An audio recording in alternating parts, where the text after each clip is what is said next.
Marwadi go back అనే పంచాది బాగానే ముదురుతున్నది కదా రోజు రోజుకు. హైదరాబాద్ మోండా మార్కెట్లో ఓ తెలంగాణ మనిషిని తక్కువ జాతోడా అని మార్వాడిలంతా కలిసి కొట్టిండ్రని చాలా మంది లొల్లికి దిగిండ్రు.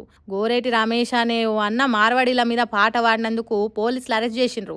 దాని మీద మాధవిలత తెలంగాణ శ్యామ అనేటోళ్ళ నడుమ మాటల యుద్ధం కూడా నడిచింది.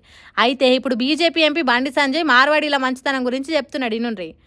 గుజరాతీలు హిందూ ధర్మాన్ని సనాతన ధర్మాన్ని కాపాడే వ్యక్తులు అంటే తెలంగాణ వాళ్ళు చిన్న చిన్న వ్యాపారాలు చేసుకునేటోళ్ళు హిందూ ధర్మాన్ని కాపాడతలేరా అని అడుగుతున్నారు బండి సంజయ్ సార్ మాటలు ఇన్నోళ్ళు. తర్వాత బండి సంజయ్ ఏం మాట్లాడిండు అనేది చూద్దాం గానీ, కొత్తగా బీజేపీ పార్టీ అధ్యక్ష పదవి ఎక్కిన రామచంద్రరావు ఏంటిదో లగాయించి నములుతున్నాడు. నోరెర్రగైంది, అది పాన్ కావచ్చని కొందరు అంటారు. మరి అది పానా లేకుంటే ఇంకేంటిది అనేది మనకు తెలియదు. కానీ బండి సంజయ్ సార్ మాట్లాడేది ఇందాం. సారిగా చెప్పుండ్రి. ఇలా గుజరాతీలు ఈ సంపద దోసుకొని రాలే, అధికారం కోసం వీళ్ళు వస్తలేరు. మాకు అధికారం కావాలని వాళ్ళు అంటలేరు. వాళ్ళ ఇన్నరా అధికారం కావాలని అంటలేరట. మరి అట్లయితే రాజస్థాన్ నుంచి వచ్చిన రాజాసింగ్ ఎమ్మెల్యే ఎట్లయిండు, ఎందుకయిండు అని అంటారు ఇంకొందరు.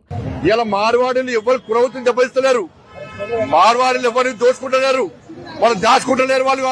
వాళ్ళ వ్యాపారాలు చేసుకుంటున్నారు. వాళ్ళ హగో అట్లా చేస్తున్నారట తప్ప ఎవ్వల కుల వృత్తులను దెబ్బతీస్తలేరట. మరి అట్లయితే ఇదేంది బండి సంజయ్ సార్ అని అడుగుతున్నారు కొంతమంది కుల వృత్తులు.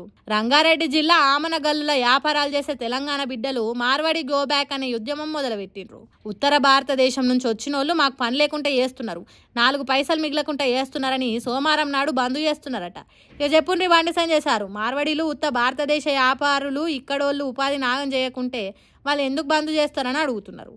మార్వాడి గో బ్యాక్ అనేటోళ్ళు ఈ మార్వాడిలోల్లి షిల్కి పెద్ద గాలివాన అయ్యేటట్టే కొడుతున్నది అంటుర్రు. చూడాలి మరి ఏమవుతుందో.